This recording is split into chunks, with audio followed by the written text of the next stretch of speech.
Okay. Welcome, beautiful people, to season 2, episode 13 of Jahmi Roc's Jottings, the seriously silly space for intentional musicology, sonic joy, and the kind of reggae insight that'll keep your mind rocking and your thoughts swaying. I'm your host, Jahmi Roc, aka Racquel Bernard. Let's jam our way into a conversation with a wonderful, amazing person, Queen Theresa King. I'm so blessed to be able to interview you once again. Thank you so much for allowing me to interview for my dissertation.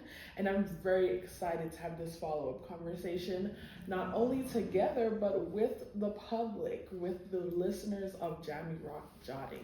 So let's get started. Let's get started. First, I want you to just briefly introduce yourself because some of our listeners may not know you.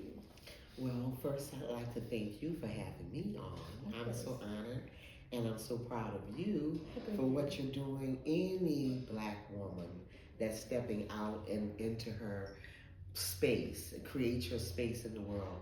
And I see that you're doing that in a great way and very beautifully, Oh, I thank I you. must say. If the public don't know, I am lately, they've been calling me a political influencer because I've been working with the United Nations and the UNESCO head is a good friend, and I'm very connected internationally with a lot of political leaders. My passion for life from childhood has always been giving. I've been singing since I was 5 years old, and I'm big in the giving area. I have a warehouse. A lot of people don't know that I have my own warehouse because I've been preparing to take care of humanity all of my life. Mm-hmm. So since I was a child, I've always been big on giving. I started out with the fire department. I used to share their warehouse.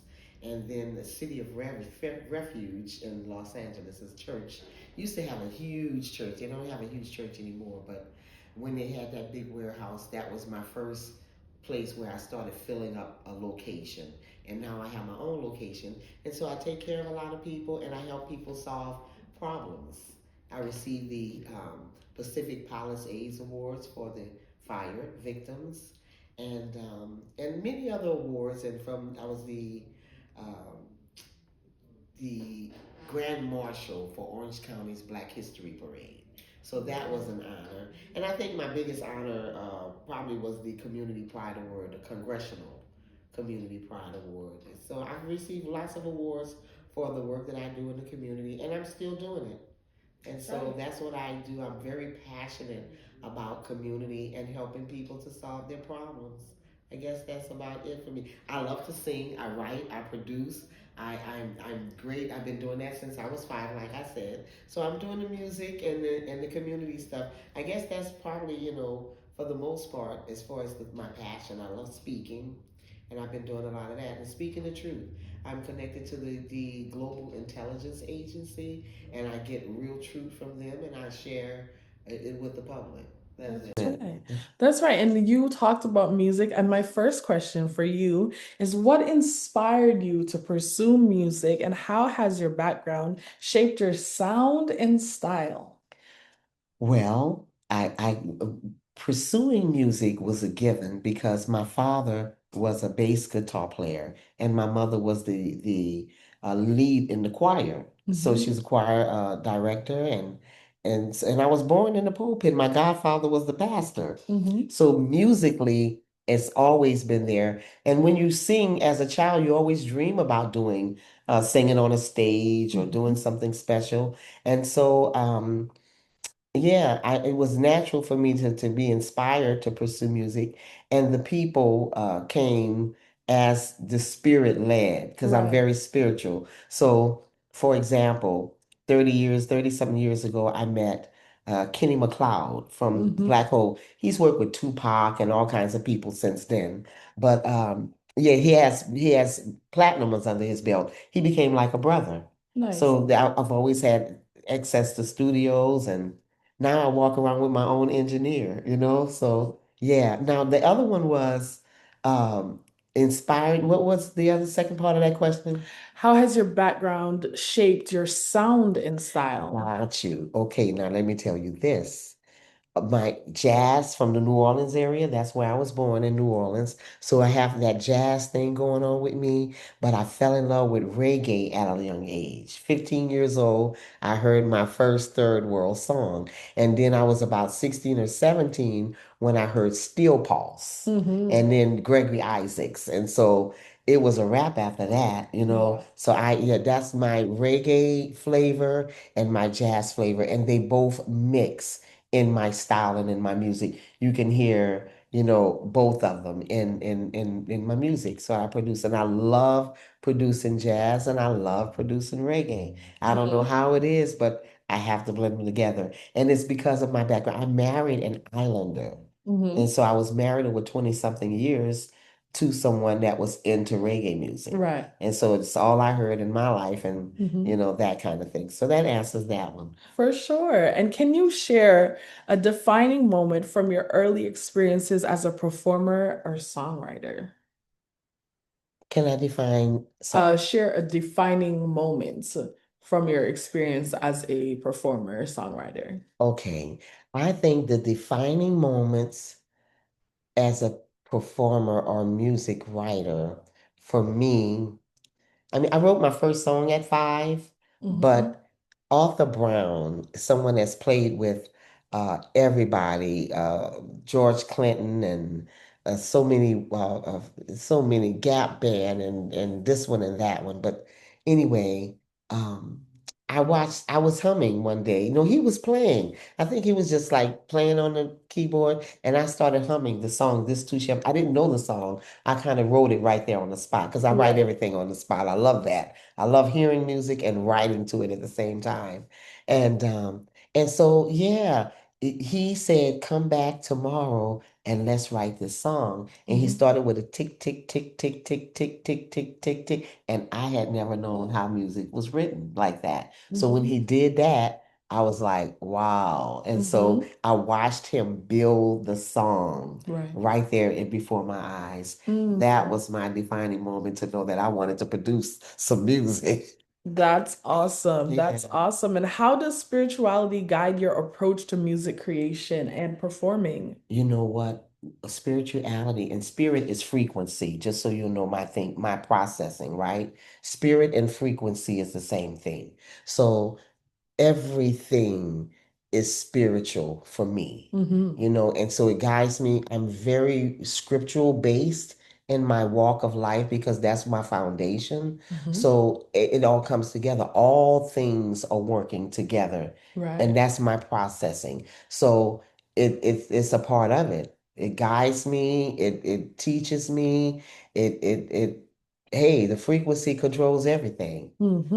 So yeah, that's what I would say about that.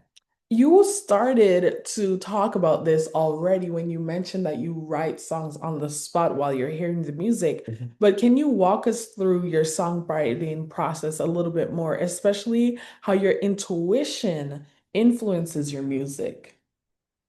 Well, you know what? I think with being intuitive is knowing what is needed as it relates to music for others when I think of it. So when I write my music, I write with others in mind and I write in a way that they should be inspired and empowered.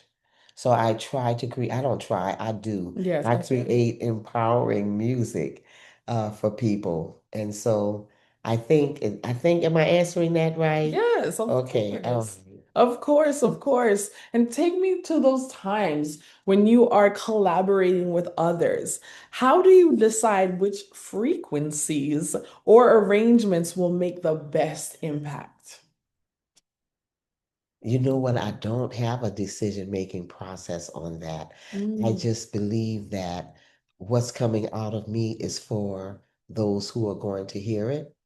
And I believe I speak it into existence. I create that reality by being grateful, um, by being grateful. So sorry about that.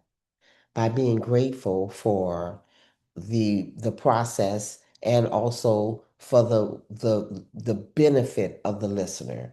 I'm grateful that they're going to be inspired. I'm grateful that they're going to be, healed or empowered by what they're listening to. And my main prayer is let the words of my mouth and the meditation of my heart be acceptable. Yeah. And so when I do that, I just think everything, all of the frequencies align. Everything comes into alignment. Now I must share a story about I used to take care of this mother. I used to call her mother. She was like a mother to me. She had Alzheimer's, right?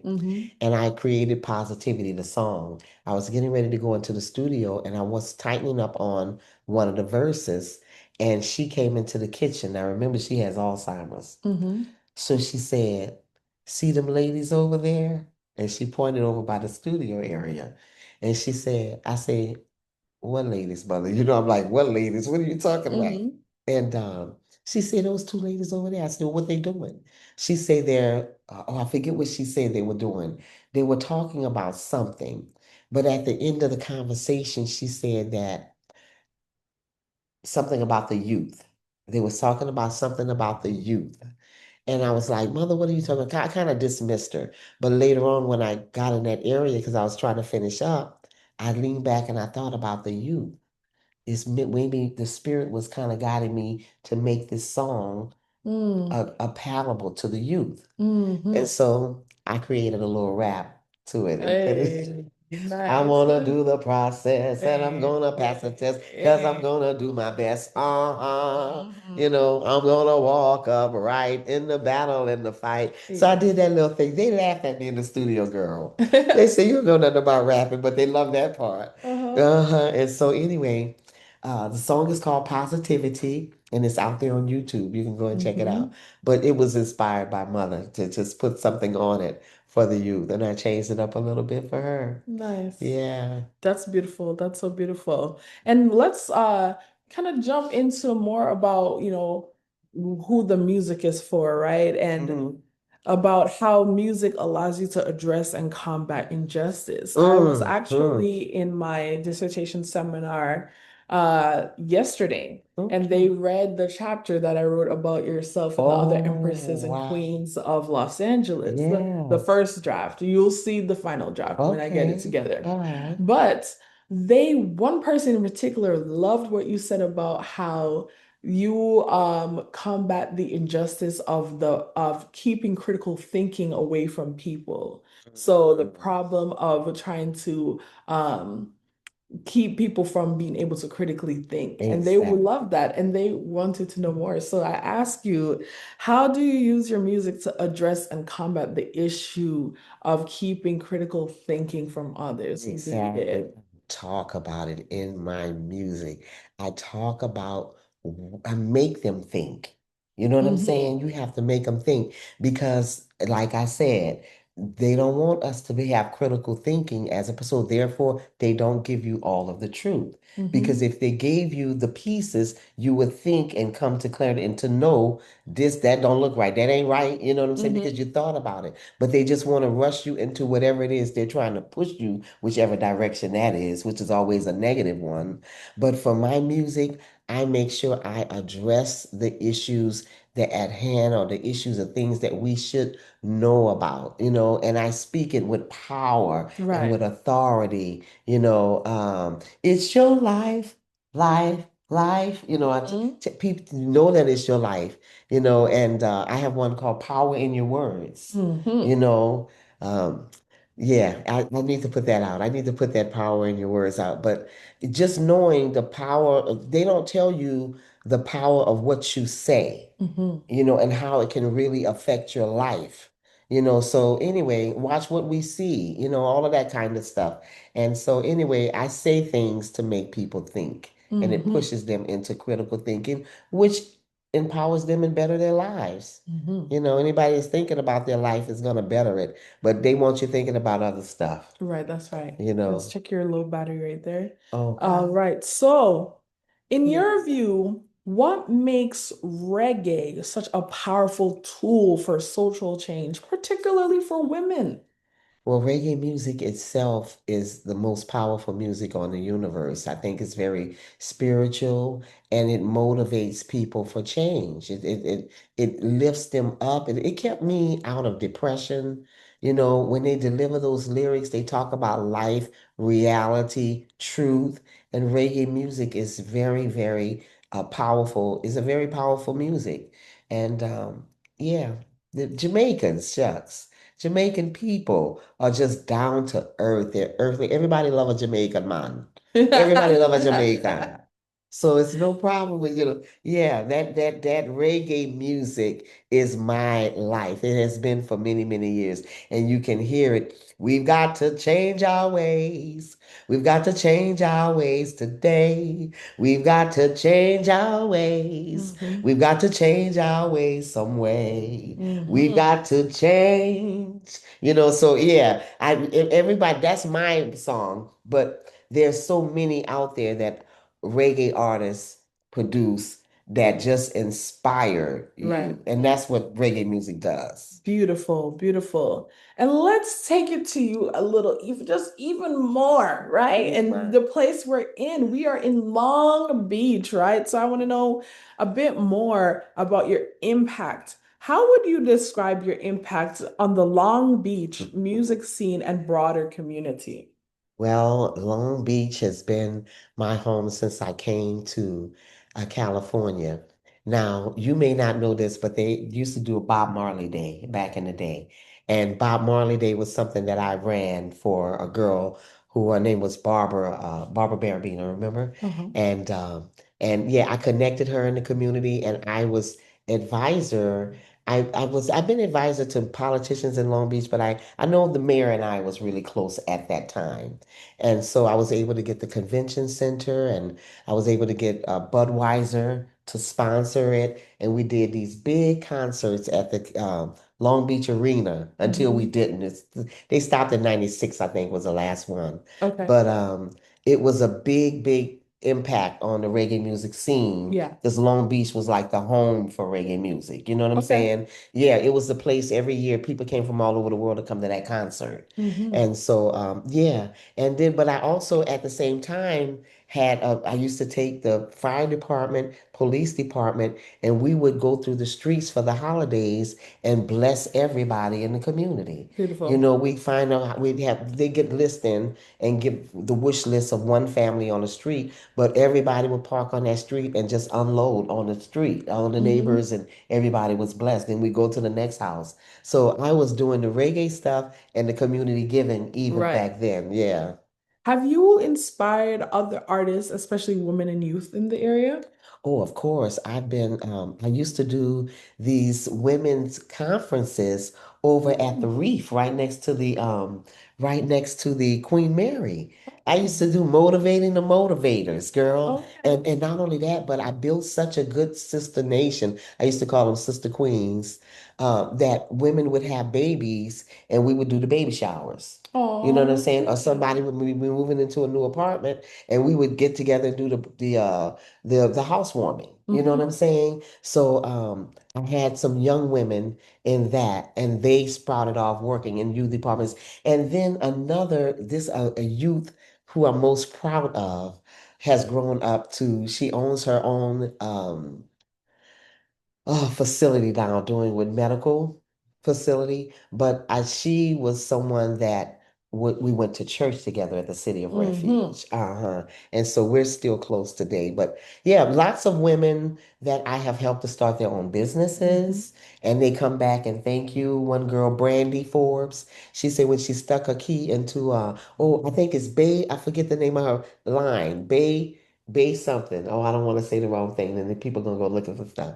But she when she stuck a key in the door of her new shop, she said I was the first person to come to her mind.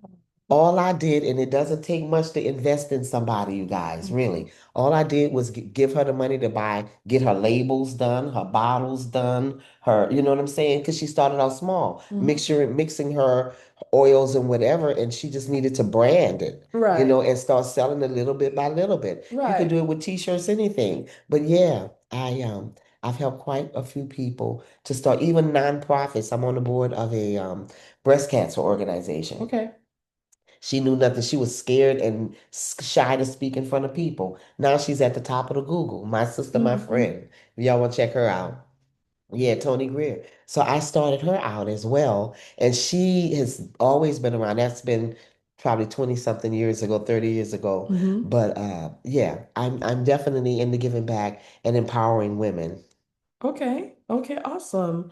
Could you share some memorable experiences, maybe performing in Long Beach, whether that's at reggae festivals or other local venues?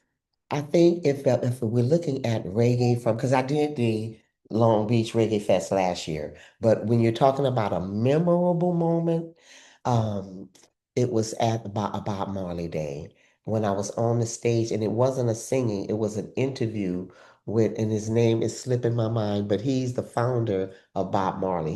He's the guy who the Bob Marleys, the children say gave them money to save the Bob Marley name. Remember they were gonna lose Oh, it? And this Steffens, no, I don't know Roger what Stephens? Roger Steffens. I What? interviewed History, yeah, really? so I interviewed him, and that probably was my most memorable moment. Now, I do have a lot of memorable pictures. I got tons of pictures. I got me sitting, I got a picture with Beanie Man with his hand around my thing, and he had his own mouth, but the spliff was like that long off of his fingers. And I said I would never post that picture. That was when it wasn't so cool for marijuana to be out there. Thank you for liking. I'm not saying y'all names, but I know you're there. I love you. I'm sorry. I No didn't worries. interrupt. When we like, We hey, live you also on know, Queen Theresa King's yeah, TikTok while we're yes. recording the podcast. Yes. So anyway, I love my TikTokers, honey. I'm gonna tell y'all that is where I don't go over there very often, but when I go over there, I get love. Okay, that's a place they don't want y'all to be on it, but y'all need to go on it and get some real information. Okay, because the world is a crazy place, but TikTok can relieve it all. So go over there. But Yeah. yeah, yes. Next question. I'm sorry. For sure. What challenges have you overcome throughout your career, particularly regarding visibility or self-discipline? What challenges have I overcome? Say that again. Throughout your career, Mm. particularly regarding visibility or self-discipline. I'm not sure if I've overcome them all the way yet. I'm gonna be Okay. honest with you with that one, right? Because visibility we have a lot to do with that. We're Right. responsible. The reason why people don't see me because I'm not out there, or I Mm-hmm. don't get out there. I don't pick up the phone.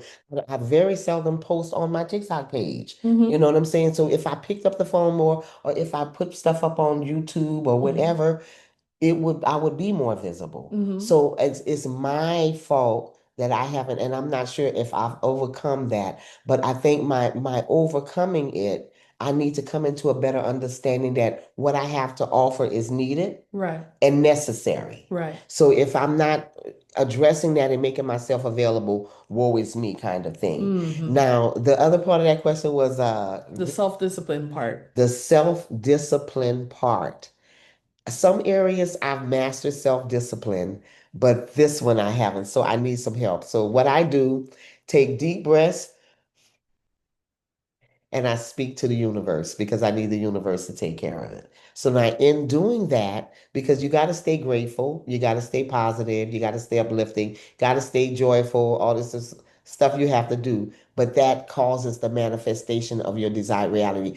And even more than that, action. And it doesn't matter if you're taking an action towards your desired reality because you may not know what to do or have the mindset to do it. But because you're taking an action, regardless if I tell people, I told them on TikTok once, I don't care if you doodle, you know what I'm saying? Create a song in your head, bake a cake. Right now, in the atmosphere, the way the construct of God has developed, all of that is going to your desired reality.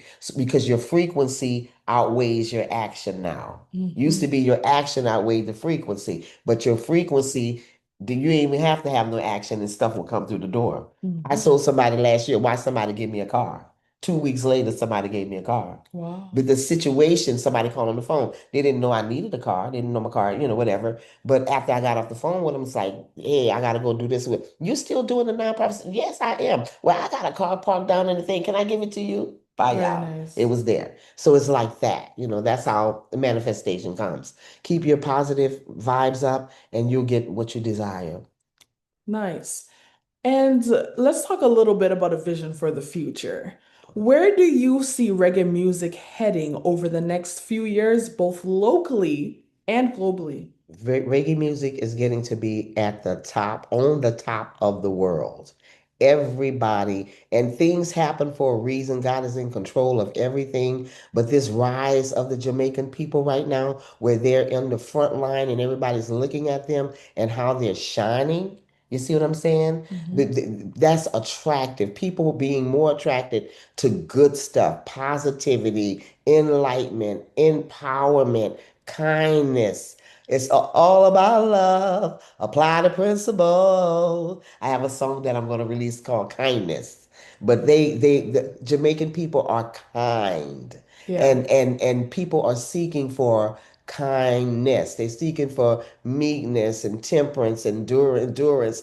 All of the things that you see on and this is the tree of life. This is what it looks like. Hmm. These are the things, the spiritual fruits. They call it the fruits of the spirit in the in Right. the in the thing. They call it the fruits of the spirit, and that in that the music, reggae music, because of that. People are looking for it right now.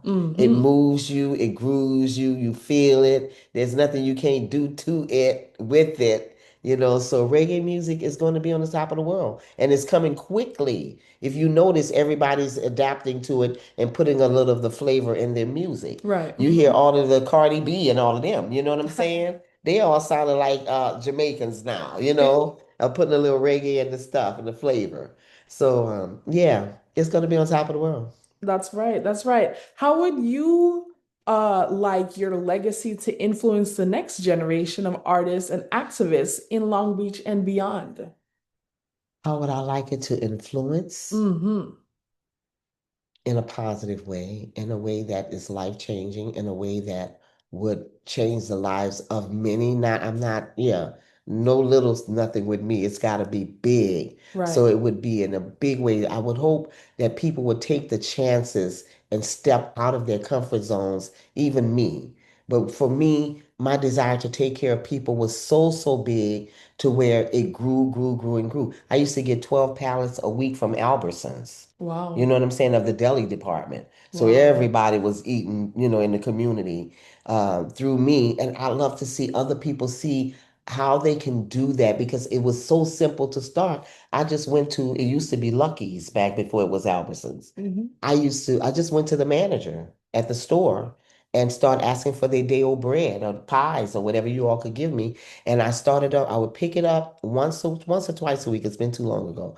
But I would drop it off at shelters, drop it off at churches. And then they had a pastor that would take his portion and put a sign out in front of the building with a jar and say, take as much as you want and to take as much as you want. And then and he get a jar and they put a donation in there for him. You know what I'm saying? So people benefited from that, and then it just grew from that. Even with my toys, I used to get 18 wheelers of Mattel and Bandai. Let me tell you, only thing I did to get that started was go to Toys for Tots and sit down and write the name of the manufacturers on a piece of paper. Hmm. And then I went back and I wrote a letter to all of those manufacturers. Now, I didn't get them all, but I got some great, strong relationships behind it. Hmm. You know what I'm saying? So you have to start somewhere. You have to start somewhere. That's right. And finally, the last question I have for you, if you could offer advice to emerging artists in your community, what would you tell them? What would Mhm. you tell those emerging artists if you could give them a piece of advice? Believe in yourself and don't give up. Do not give up, regardless of what somebody else think. Always look for improvement in yourself and improve yourself. And do not get offended of what they call it, criticism, the positive criticism. Constructive, that's the word I'm looking for. Constructive criticism is good for you. You know, take the advice that can help you, and the rest of the stuff, let it go.